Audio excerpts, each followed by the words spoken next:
Hey guys! Now, in a thread the other day, Mike Garvey suggested that I do a little rig rundown and also try and give some of the stories behind the equipment that I do have. It's a good idea actually. A lot of us, it'd be good if a few of us did it, you know.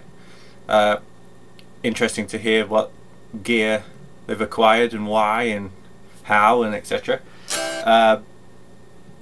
Anyway, so I'm going to run down. I've got a few pedals now, few guitars, nothing high end, but it's, you know, my humble little lot. So we start off here. This is my first ever guitar, this Strat copy made by Encore.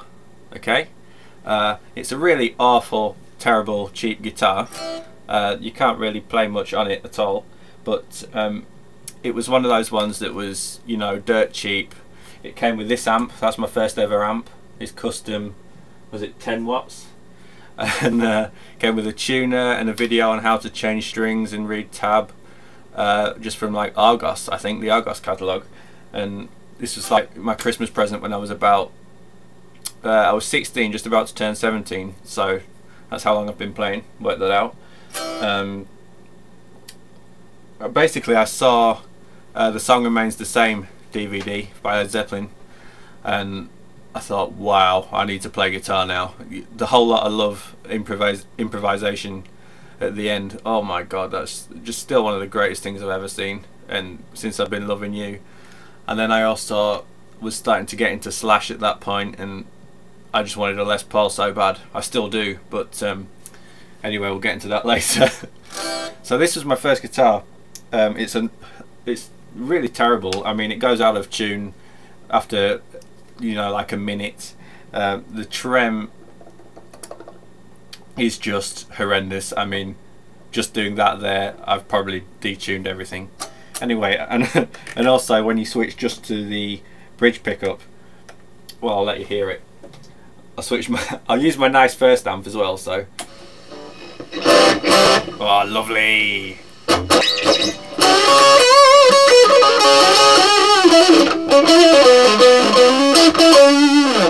It's also the only guitar that I have that has got genuine wear and tear on it from so much playing. There's lots of bashes and where the paint's gone because I played it so much that first year. It was just the greatest present that I've ever had.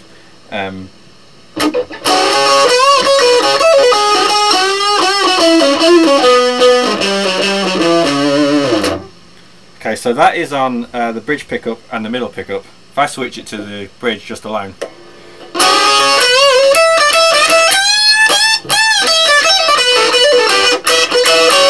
I don't know if you can hear that, but it's so bad. And the gain on here is only at 9 o'clock. Okay, if I turn it down.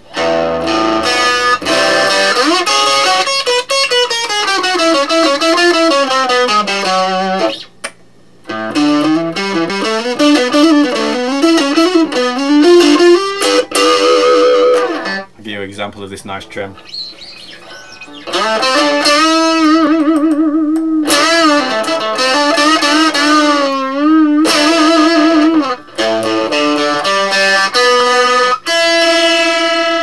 And that's how much out of tune we are.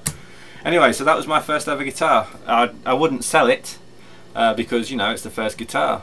It's a terrible heap of junk, but yeah, it's certainly made a big impact on my life, I suppose, in its own way. It started me off on the whole guitar playing journey, if that's not too cheesy a word. So it's a good memento to keep. I wouldn't sell it. Besides, I won't get anything for it. So anyway, yeah, that was my first guitar. On to the next one. Okay, and this is my second guitar. Now, I got this because I'd basically decided that I was going to keep the guitar idea up and keep playing. I really enjoyed it, and I outgrew the Encore. So, you know, I needed to go the next step up. Now, this was about new. This was about, I think, 200 quid. I sort of got ripped off a little bit, as I generally do, as you'll find out. But this is an Epiphone special model, i.e. is that what you ordered? okay? Or if you want to look closely, I Own You, okay? I put those on because I was, you know, about 17 or 18 and stupid. This again is quite bashed up. I'm very careful with my guitars, but I just played this so much that it's got quite a lot of, you know, dings, and I nearly swore then, but we'll just say dings, okay? The little switch has fallen off long ago, so it's quite hard to switch pickups now. And this was the guitar that I used to practice my setups on when Gary was explaining them to me. My pickups, there's always been a problem with them. They were all kind of wonky and not straight, and this one was much lower and this one was like jutting out at a weird angle. I didn't quite know what to do, and I learned how to screw them and things like that.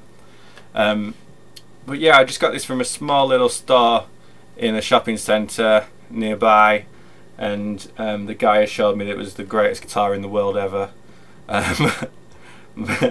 And to me it kind of was when I got it. It's quite difficult to play, but I didn't know that at the time. Both this and the last one and the next one all have varnished necks on the back, which I hate when they get greasy and sticky, and it's like, ah, don't like that. But I've only recently learned not to like that from Lucy. But anyway, I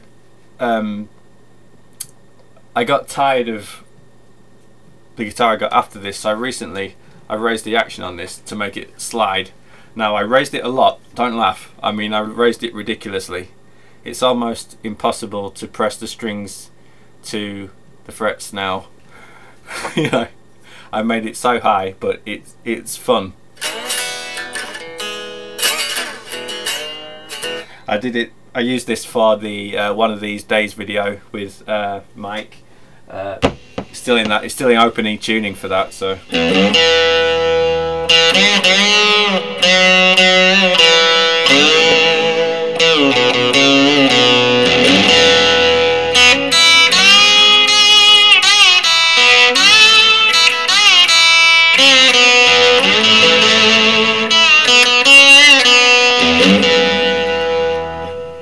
Etc. So that's pretty much all there is to this. It's a bit of a scrap heap now. It's kind of been battered and it's kind of worn out, but yeah, it's another one that I wouldn't sell, but that's because it's kind of my practice guitar. This is also the one, if I ever get round to doing the custom paint jobs, I'm going to strip this of this white paint and paint it with that alien design that I came up with a while ago, and you know, just see if I can do it and then put everything back together. It's a bolt-on neck, so that should be able to come off fairly easily, hopefully. And I should learn some things about setups. So that was the second one. Next will be the vintage. Okay, and this one is my vintage Les Paul copy. I bought this in a music store in York, the same one Nige mentions in the odd thread, sorry. And we was out with the family, and I had too much money on me at the time, and family and friends, and I got into the music store and they asked to hear me play, and so I picked the only Les Paul looking guitar in the shop, because at the time I was in love with anything Les Paul and Guns N' Roses and Slash. So I picked this up not really knowing anything about it whatsoever, played it, and I immediately of course saw the difference, or heard the difference from the last two guitars, and I bought it there and then after about 5 minutes testing it out. I really didn't know anything at the time, and they even put me on a pod with the headphones in. I didn't even have an amp to listen to it to. I just bought it. It was about was it 300, 400 quid, so quite a lot really, sort of a mid-range, but it was brand new at the time. And I got it home and the neck pickup wasn't working at all. I could play through the bridge, but the neck was just off, it wasn't there at all. In the end, I sent it back. They arranged to come and pick it up, and they just replaced it. They replaced it with an entirely new model, and this is that one. Over the time, I've realised how bad it is, really. Well, I say bad, it's not bad as mid-range guitars go, I don't suppose, but it feels bad to me now. I can hear the problems, you know, after you play for a while, you get to realise these things.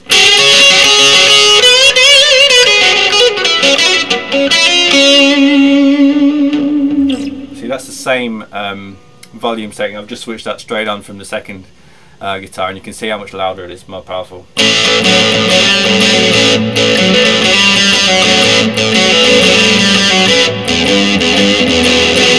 Quite muted on the low strings. I never like that. That's my biggest problem with it. It's sort of, there's no bite there. It's kind of bassy, and I can sort of sort it out with a few pedals.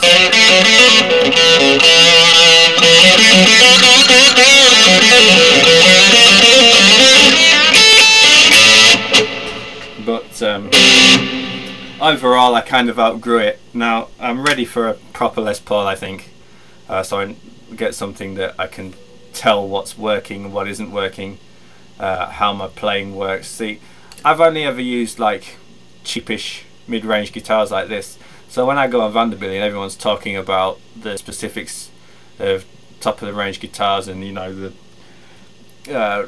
technicalities of pickups and setups and everything like that, I've never had any experience about it, so I don't really know what you're talking about. I only know how these three guitars play. That's pretty much the extent of my knowledge, so I'm kind of out of it a little bit. The action's quite high on this as well, I've come to realise, and I don't like that anymore. And also the back of the neck is varnished to hell, and it sticks so badly. I never really realised until Gary Sent Me Lucy, but I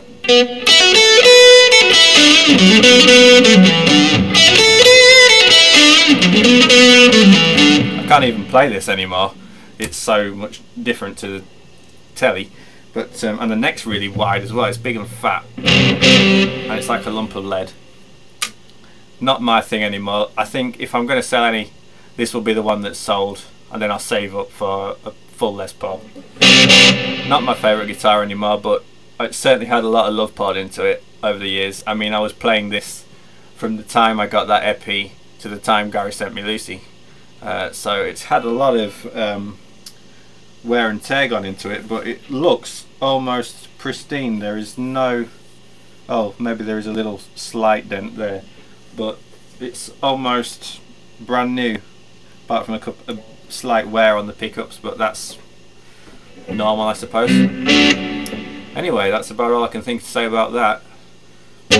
On to the main event. Okay.